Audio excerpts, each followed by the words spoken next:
Hello students, I hope कि आप सब स्वस्थ होंगे। तो बच्चों, आज की इस वीडियो में मैं लेकर आई हूँ आपकी कक्षा 8 की पुस्तक हमारी विरासत एवं विभूतियाँ। इसका पाठ 13 साझे चूल्हे की कहानी। तो आज इस पाठ के माध्यम से हम जानेंगे कि हमारे उत्तराखंड में जो जात पात फैला हुआ था उसे दूर करने का सबसे पहले जो प्रयास था वो किन्होंने किया था और उनका ये प्रयास कहाँ तक सार्थक हुआ था। तो चलिए बच्चों, ज़्यादा देर ना करते हुए हम पाठ को शुरू करते हैं और आप इस पाठ के लास्ट तक बने रहिएगा, क्योंकि ये पाठ हमें एक सीख भी देता है कि हमें कभी भी जात पात को बढ़ावा नहीं देना चाहिए, हमें सबको समान मानना चाहिए। जब देश में भारत का संविधान लागू हो रहा था, ठीक इसी समय मानवता के 3 संत श्री धर्मानंद नौटियाल, श्री बादर सिंह राणा तथा श्री भरपुरु नगवाण ने सन 1950 26 जनवरी को बूढ़ा केदार में एक सहभोज कार्यक्रम किया था।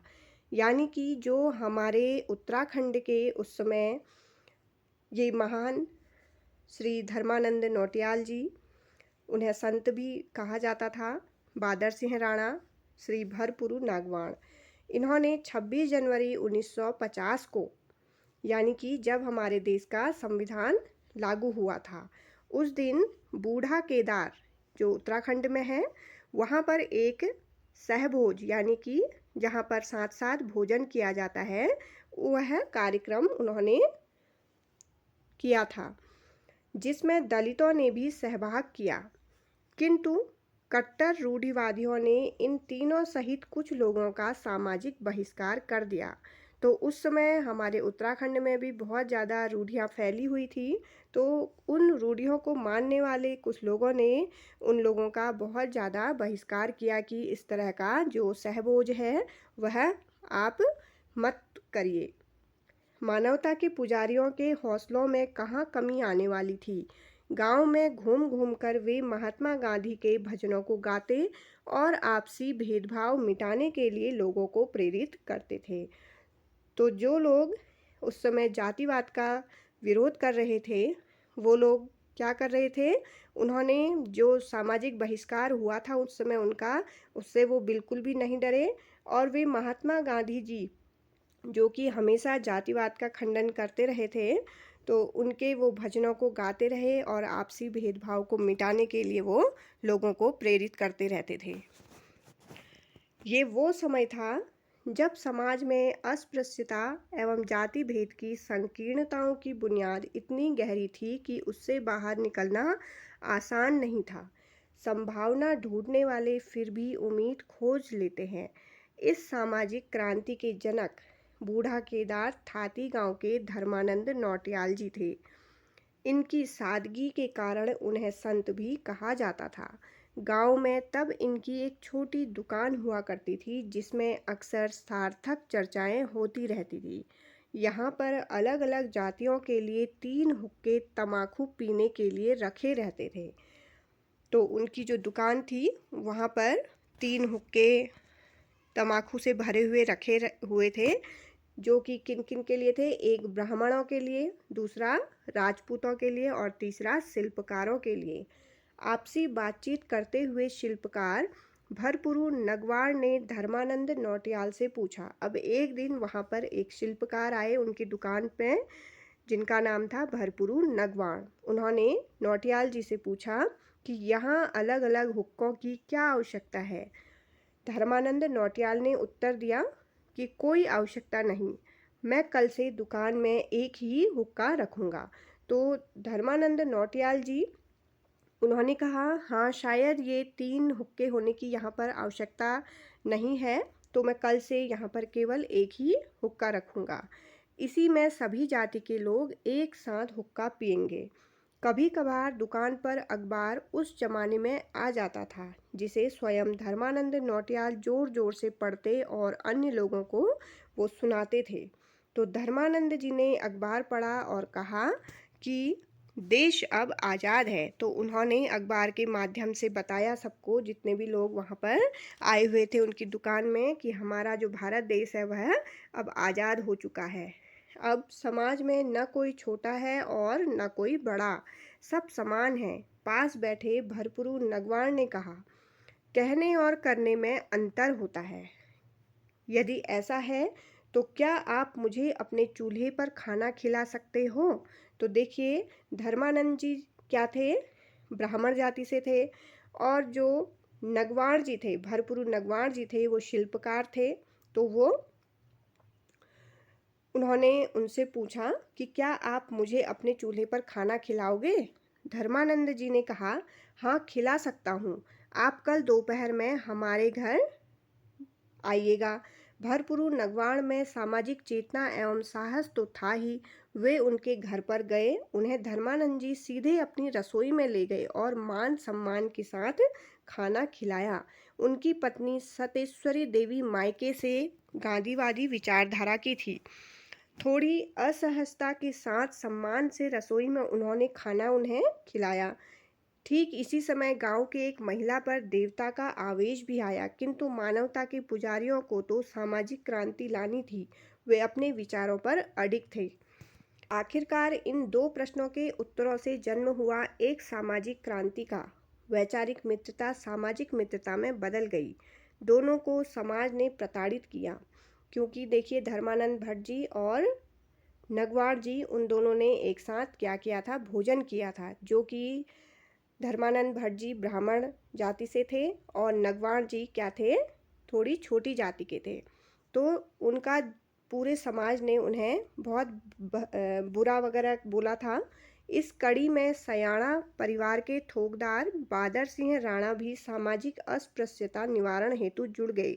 और वहाँ पर उनके जो समाज था, वहाँ पर उनके जो ठोकदार जी थे, उनका नाम था बादर सिंह राणा। जब उन्हें यह पता चला कि इन्हें जातवाद मिटाने के लिए इस तरह से लोग प्रताड़ित कर रहे हैं, तो वो भी उनके सामाजिक जो ये कार्य था कि अस्पृश्यता को हमें मिटाना है, उनके इस कार्य में वो भी जुड़ गए थे। तीनों ही युवा गांधीवादी एवं सर्वोदयी विचारधारा के सच्चे वाहक थे।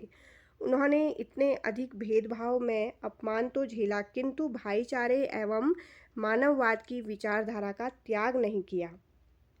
आपसी विचारों की आत्मीयता ने उन्हें एक साझा परिवार, साम्ययुगी परिवार बना दिया। सरोला ब्राह्मण, धर्मानंद ठोकदार एवं मालगुजार बादर सिंह राणा तथा शिल्पकार कौन थे? भरपुरु नगवार। ये तीनों लोगों का परिवार अब एक ही चूल्हे की रोटी खाने लगा था। तीनों परिवारों के बच्चे आपस में एक साथ खेलते खाते थे। इनमें आपसी जाति भेद नहीं था। बादर सिंह राणा और धर्मानंद नौटियाल थाथी गांव के और भरपुरु नगवार नदी पार रक्षिया गांव के थे। इन्होंने साझा प्रयास से एक साझा 3 मंजिला मकान बनवाया, जो आज भी वहां पर मौजूद है।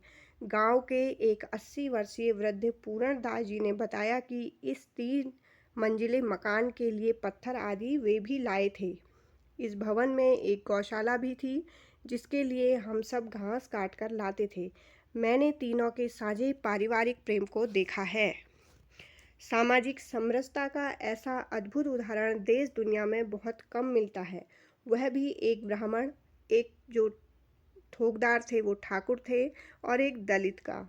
इन्होंने अपनी बिरादरी में जाति बहिष्कृत होकर भी सामाजिक परिवर्तन का उल्लेखनीय पहल की थी। जब भी अस्पृश्यता निवारण की बात होगी, इस सामाजिक क्रांति की ऐतिहासिकता को याद किया जाता रहेगा। जिस क्षेत्र में 3 दिन तक मुर्दा नदी तट पर न जलाने दिया गया हो, जहां ऊंची जाति से पहले दलितों को पुल पार करने की मनाही रही हो, जिस क्षेत्र में दलितों की 21 दिन तक डोला पालकी वाली बारात रोकी गई हो, उस क्षेत्र की माटी में दलित परिवार के एक साथ एक साझा चूल्हा होना दुनिया की एक अनोखी सामाजिक पहल है। तो देखिए बच्चों, उस समय बहुत ज़्यादा अस्पृश्यता फैली हुई थी कि जो छोटी जाति के लोग थे, दलित परिवार थे, उन्हें बहुत ज़्यादा कष्ट दिए जाते थे। उन्हें किसी भी सामाजिक कार्य में उन्हें बुलाया नहीं जाता था। उनके बच्चों को बहुत ज़्यादा परेशान भी किया जाता था। तो ऐसे समाज में उस समय इन तीनों ने एक साथ एक साझा चूल्हा बनाकर सबके लिए एक मिसाल कायम की थी कि जात पात को नहीं मानना चाहिए, अस्पृश्यता को मिटाने में अपना अहम योगदान देना चाहिए। तो ये पाठ हमें सिखाता है कि हमें भी जात पात से दूर रहना चाहिए। यही हमारी जो शिक्षा है उसका असली अर्थ होगा। तो आई होप कि आप लोगों को इस पाठ से एक शिक्षा मिली हुई है कि हमें जात पात नहीं रखनी चाहिए, किसी से भेदभाव का व्यवहार नहीं रखना चाहिए। अब यहाँ पर कुछ महत्वपूर्ण प्रश्नोत्तर हैं बच्चों। पहला प्रश्न देखिए, सहभोज कार्यक्रम कब आयोजित किया गया था? तो ये किया गया था 26 जनवरी सन 1950 को, जब हमारे देश का संविधान लागू हुआ था। प्रश्न नंबर 2, सहभोज कार्यक्रम कहाँ आयोजित किया गया था? तो ये बूढ़ा केदार उत्तराखंड में। प्रश्न नंबर 3, सहभोज कार्यक्रम किसने आयोजित किया था? तो धर्मानंद नौटियाल जी ने, बादर सिंह राणा जी ने और भरपुरू नगवाण जी ने। चौथा प्रश्न देखिए, सहभोज कार्यक्रम में किन लोगों ने भी भाग लिया? तो वहाँ पर जो दलित लोग थे उन्होंने भी उसमें खाना खाया था सहभोज कार्यक्रम में। पांचवा प्रश्न, इस कार्यक्रम के कारण किन लोगों का सामाजिक बहिष्कार कर दिया गया? तो उन्हें समाज से ही वहाँ से हटा दिया गया कि आप अब हमारे समाज में नहीं रहेंगे। तो वो कौन कौन लोग थे? धर्मानंद नौटियाल जी, बादर सिंह राणा और भरपुरू नगवाण और उनके जो भी साथी थे। प्रश्न नंबर 6 देखिए, ये तीनों लोग गांव में घूम घूम कर क्या करते थे? तो वे महात्मा गांधी के भजन गाते थे और भेदभाव मिटाने के लिए लोगों को प्रेरित भी करते थे। सातवां प्रश्न देखिए, उस समय समाज में कौन सी बुराइयां गहराई से फैली हुई थी? तो वो थी अस्पृश्यता और जाति भेद की संकीर्णताएं। प्रश्न नंबर 8, इस सामाजिक क्रांति के जनक किसे माना जाता है? तो धर्मानंद नौटियाल जी को इस क्रांति का जनक माना जाता है। प्रश्न नंबर 9 देखिए, धर्मानंद नौटियाल को संत क्यों कहा जाता था? उनकी सादगी और अच्छे विचारों के कारण। प्रश्न नंबर 10, दुकान में हुक्के कितने और किन किन जातियों के लिए रखे गए थे? वहाँ पर 3 हुक्के देखिए ब्राह्मणों, राजपूतों और शिल्पकारों के लिए रखे हुए थे। 11वां प्रश्न, अलग अलग हुक्कों की आवश्यकता पर प्रश्न किसने उठाया? तो भरपुरू नगवाण जी ने, जो कि दलित समाज से थे उस समय। 12वां प्रश्न देखिए, धर्मानंद नौटियाल ने इस प्रश्न का क्या उत्तर दिया? तो उन्होंने कहा कि इसकी कोई आवश्यकता नहीं है और सभी के लिए अब से क्या होगा, एक ही हुक्का होगा। प्रश्न नंबर 13, अखबार पढ़कर धर्मानंद नौटियाल ने क्या कहा? उन्होंने बोला कि देश आज़ाद हो गया है, अब समाज में न कोई छोटा है और न ही कोई बड़ा, सब समान हैं। 14वां प्रश्न देखिए, भरपुरू नगवाण ने धर्मानंद नौटियाल से क्या चुनौती दी? कि उन्होंने बोला कि क्या वे अपने चूल्हे पर खाना खिला सकते हैं? तो 15वां प्रश्न देखिए, धर्मानंद नौटियाल ने भरपुरू नगवाण को कहाँ भोजन कराया था? उन्होंने अपने घर की रसोई में उन्हें भोजन कराया था। 16वां प्रश्न देखिए, सरोला ब्राह्मण धर्मानंद, थोकदार, मालगुजार बादर सिंह राणा तथा शिल्पकार भरपुरू नगवाण व्यक्तियों की विचारधारा क्या थी? तो वे कैसे थे? गांधीवादी और सर्वोदयी विचारधारा के व्यक्ति थे।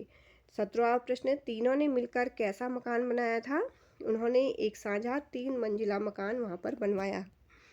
18वां प्रश्न देखिए, साझे चूल्हे की कहानी से हमें क्या शिक्षा मिलती है? कि हमें जाति भेद और अस्पृश्यता को त्याग कर समानता, भाईचारे और मानवता को अपनाना चाहिए। तो बच्चों, आज का जो ये पाठ है हमें बहुत ही बड़ी सीख देता है। आई होप कि आप सबको इस पाठ से कुछ ना कुछ सीखने को मिला है आज। तो अब इसके आगे का मैं पाठ आपके लिए जल्दी ही लेकर आऊँगी। मिलते हैं मेरी नेक्स्ट वीडियो में, तब तक के लिए जय हिंद, जय उत्तराखंड, बाय बाय।